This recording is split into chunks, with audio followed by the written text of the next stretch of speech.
Salut les amis, aujourd'hui je suis à la Aldirati où, comme vous pouvez le voir, il y a une exposition sur les dinosaures. Je vais vous montrer les divers modèles qu'il y a. Voilà. Pour commencer, je vous présente le T-Rex. C'est pas facile de filmer, hein, parce qu'il est tellement grand. Voilà. Qui était le roi des dinosaures. Vous pouvez voir qu'il est vraiment immense. Là, j'essaye de reculer pour l'avoir en plein champ. Voilà, là.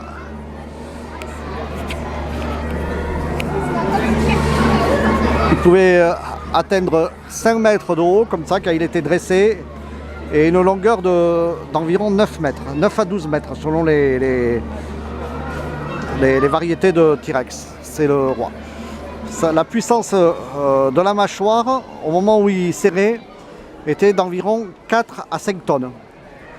Pour vous donner une idée, actuellement, on peut dire le reptile vivant actuellement qui a la mâchoire la plus puissante, c'est le crocodile marin d'Australie, qui a une puissance au moment du serrage d'environ 2 tonnes.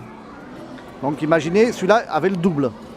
Ce qui équivaut à peu près à la pression des mâchoires des machines qui servent à la démolition des bâtiments, ce qu'on appelle le mange-mur. Voilà. Après, le T-Rex, je vous présente. Là, vous pouvez voir deux autres variétés de T-Rex, de tyrannosaures plutôt, pas de T-Rex.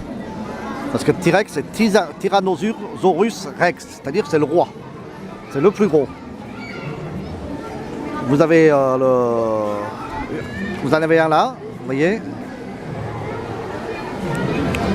qui est le plus petit, et vous avez un beaucoup plus gros qui est là. Les deux vivaient surtout sur le continent avant, ce qui est maintenant les États-Unis, mais à l'époque c'était un continent unique. Voilà. Et il y en avait aussi en Afrique. Après le T-Rex, voilà un autre dinosaure qui fait partie des plus connus. C'est le stégosaure, qui est reconnaissable par ces espèces de crêtes, qui en fait, contrairement à ce qu'on croit, ne servait pas à sa défense, mais plutôt pour la parade amoureuse. Ça se colorait avec le sang, voilà, comme ça, comme avec la lumière, ça devenait rouge ou truc, et c'est comme ça qu'ils attiraient les femelles. Ici, vous avez une variété de stégosaures toutes petites, mais comme vous voyez, toujours aussi colorées. Et là, une tortue préhistorique. Mais il en existe une qui vit encore de nos jours, qui est très proche de celle-là, avec des dents et qui est carnassière et qui peut même par moments s'attaquer à l'homme. On la trouve surtout dans les bayous en Louisiane. C'est la tortue alligator.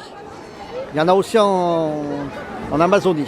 Ici, vous avez ce qu'on appelle les dinosaures à bec de canard, qu'on connaît au cinéma, à la télé. C'est les apatosaures.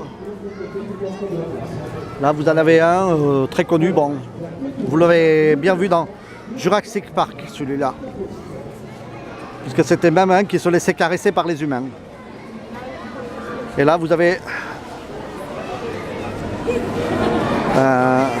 le dinosaure, on pourrait appeler le dinosaure punk. Vous voyez, avec sa crête sur la tête rouge. On dirait vraiment un punk. C'est un dilophosaure. Vous les avez vus dans Jurassic Park, ceux-là aussi. Et là encore, vous avez à nouveau. Voilà.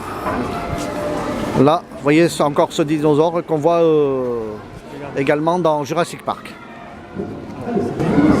Là, vous avez encore l'ancêtre du T-Rex, qu'on peut reconnaître par rapport à sa crête dorsale qui est beaucoup plus marquée. C'est si je ne me trompe pas, c'est ils l'ont remarqué carnosaure. Mais bon, vous voyez que c'est quand même costaud. Ensuite, vous avez ici la proie favorite des T-Rex, le Triceratops, qui était un paisible herbivore, mais qui, comme vous voyez, avait des belles cornes, qui est beaucoup plus grand en réalité. Et c'est arrivé des fois qu'ils arrivent à tuer des T-Rex quand même, avec la corne. Voilà. Voilà l'allosaure, qui est un ancêtre, on peut dire, des dinosaures actuels. On ne peut pas dire vraiment que c'était un dinosaure à l'époque. C'était plus récent, donc c'est plus ancien. Et ceux-là, ils vivaient au Jurassique au lieu d'être au Crétacé. Voilà. Donc, c'est lui, ça fait partie de ceux qui ont donné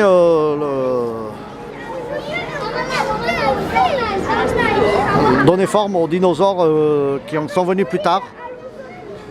Et c'était déjà, comme vous pouvez le voir à ses dents, c'était déjà un bon carnivore. Ma visite, voilà un apatosaure. Voilà, il est tellement long.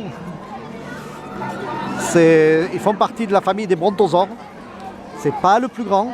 Il y en avait encore un plus grand qui pouvait atteindre 26 mètres de long, c'est-à-dire la taille de 3 bus alignés. Et plus de 100 tonnes. Celui-là, c'est un petit. Vous pouvez voir, il est animé, il bouge. Ce qui permet de... Vous pouvez voir à quelle hauteur il pouvait choper la nourriture. Et même des fois, pour aller encore plus haut, il pouvait s'appuyer sur les pattes avant, sur les troncs d'arbres et voir comme ça, il peut être un peu plus haut et monter facilement de 2-3 mètres de plus. Ma visite, voilà un apatosaure. Voilà, il est tellement long. Ils font partie de la famille des brontosaures. C'est pas le plus grand. Il y en avait encore un plus grand qui pouvait atteindre 26 mètres de long, c'est-à-dire la taille de 3 bus alignés. Et plus de 100 tonnes. Celui-là, c'est un petit. Vous pouvez voir, il est animé, il bouge.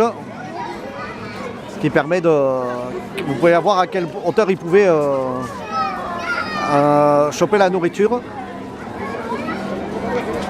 Et même des fois, pour aller encore plus haut, il pouvait s'appuyer sur les pattes avant, sur les troncs d'arbres et voir comme ça, il peut être un peu plus haut et monter facilement de 2-3 mètres de plus. Voilà.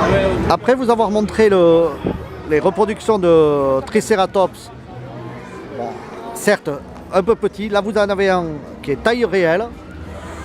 Vous pouvez voir que le bestiau là, bon, là vous n'avez pas quelque chose qui permette, oui vous avez, vous voyez la porte, hein, qui permet de donner une échelle de taille, c'est à peu près 2 mètres de haut pour 1,50 m de diamètre la collerette. Imaginez un bestiau qui était en plus plus haut, parce que là elle est posée au sol, quand l'animal était vivant, ça se situait bien 40-50 cm plus haut, voire peut-être 1 mètre plus haut. Vous pouvez voir quand même que c'était un bestiau sacrément impressionnant et qu'il avait de quoi se défendre contre les T-Rex qui étaient leur prédateur habituel. Voilà, là vous avez ce qu'on appelle le Bambiraptor, qui est un très proche du Vélociraptor, qui montre que vous voyez, c'est vraiment les ancêtres des oiseaux. On commençait déjà à avoir des plumes, c'est cela. On pense que le Vélociraptor aussi en avait des plumes, d'après les dernières études scientifiques.